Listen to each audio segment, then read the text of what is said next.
Hello and welcome to another in the weekly editions of the Wolfgang development update videos. In this one I'm going to be showing off a new level. This is a level that isn't included in the demo, but development on it started quite a while ago. The reason it wasn't included in the demo is because the AI was actually not smart enough yet to deal with having so many targets to choose from. It resulted in some very weird behavior. It was very hard to play reactively because the AI wasn't playing very predictably. So I've actually spent the last week completely redeveloping the AI from the ground up so that it behaves more smartly. And that factors into the previous levels as well. Some of the bonus objectives now make more sense because they don't really rely on cheap tactics that were kind of taking advantage of exploitations of the enemy AI. But yeah, I figure I'll just jump right into the level here. I'll just play out the whole opening cutscene because it's never been shown in full before. It's been previewed in GIFs and in the Kickstarter trailer and such. But yeah, I'll just play it out.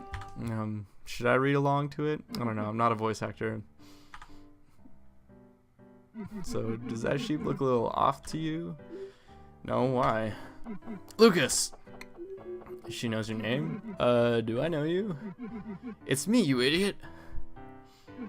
Guadalupe, what are you doing here? I've been undercover for 6 months infiltrating the sheep's ranks. What are you doing here?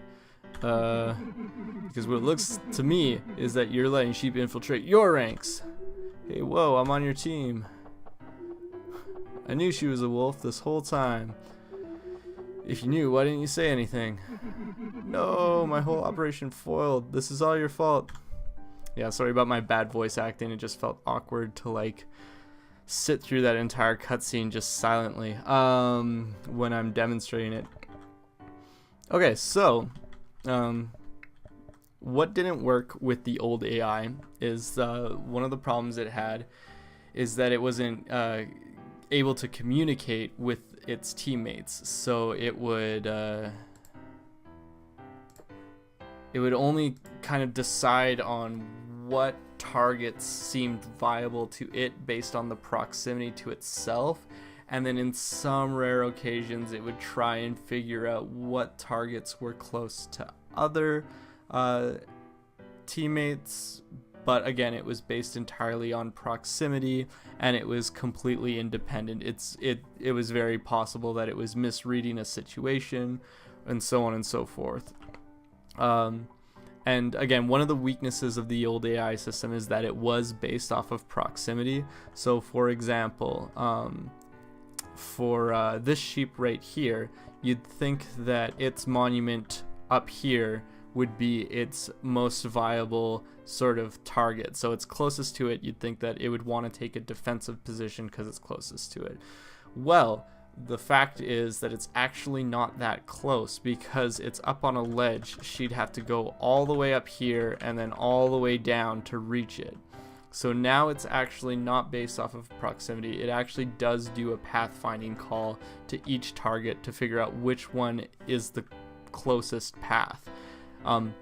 That winds up being a little bit more computationally expensive, but I also did some optimization to sort of clean that up a little bit. And I think that there are more things that I can do later, but it still runs pretty smoothly for now. Other improvements that have been made to the AI is they prioritize targets based off strategically. So first off, they'll try and go for all of their enemy monuments. So in this case, it's the wolf monuments they'll go for. They'll check to see if no other character is already targeting that monument, so you don't get everyone bunching up to one space. And then they'll also check that all monuments are accounted for before moving on to decide whether they want to take a defensive position or whether they want to attack one of the enemies.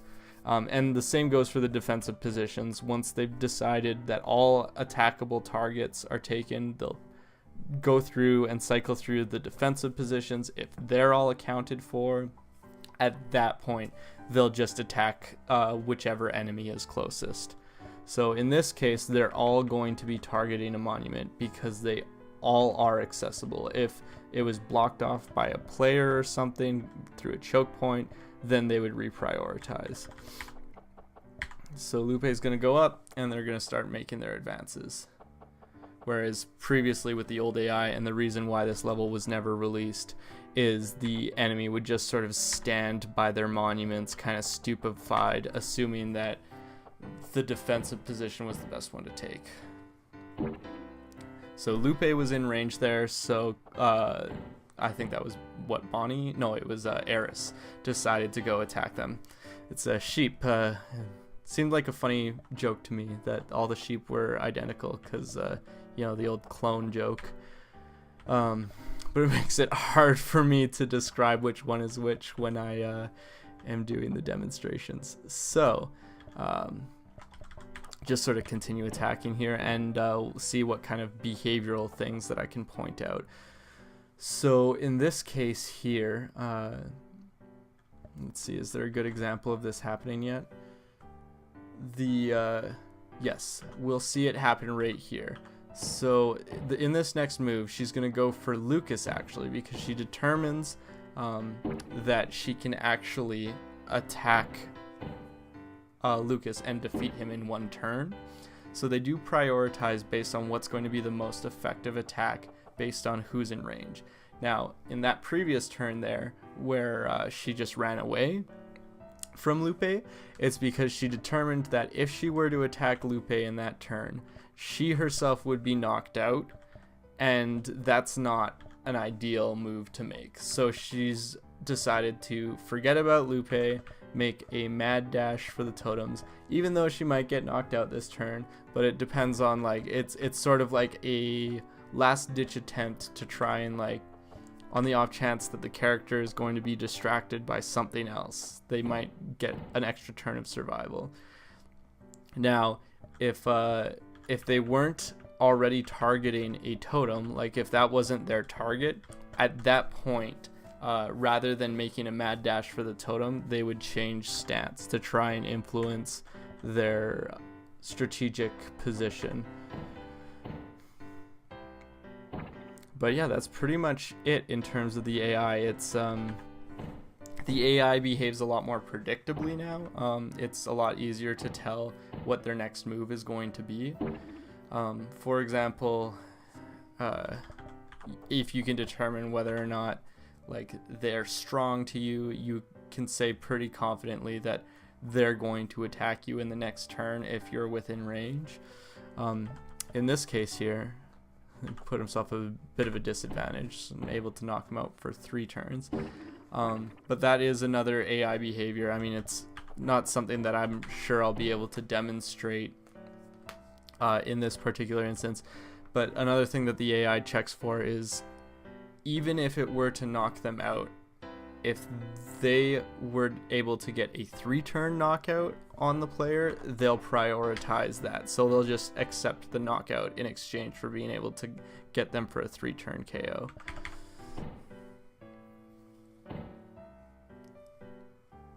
But yeah, this is the first level that sort of feels like an actual skirmish. It's a little less strategic. It still has you thinking about your next move because you want to be able to maintain an advantage. Obviously, like, there's a certain level of strategy to it because you don't want to lose your position, but it's the first level that feels like an actual skirmish rather than like a puzzle. So I thought that was important to have, because while it's technically easier, it's more fun.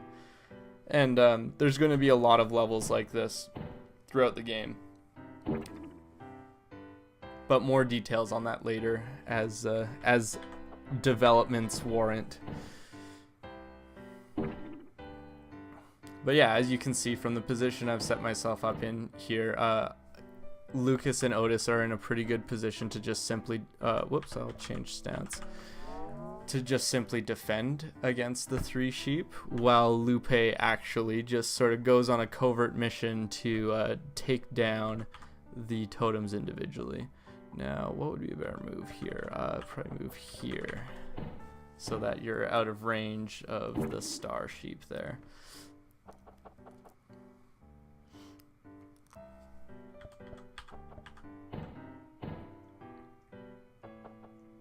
But yeah, that's pretty much it for this week. When you beat this level, it unlocks Lupe as a character, so she'll be playable in future missions as well as customizable.